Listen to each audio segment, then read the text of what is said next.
অনেক অনেক অনেক আল্লাহ মেধা দান করতেন।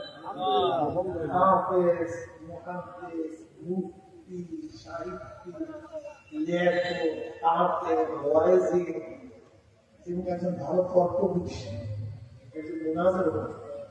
আমি বিশ্বাস করি আল্লাহ রাব্বুল আলামিন এরকম ব্যক্তিদেরকে সংসদে নেন, পাথরের যুক্তির সামনে কাটাইয়া পাথর পেশ করতে পারে। নাস্তিকরা তাদের যুক্তি অবশ্যই প্রমাণ করতে পারবে। আমার ইসলাম হুকুমত কায়েম হবেই হবে ইনশাআল্লাহ।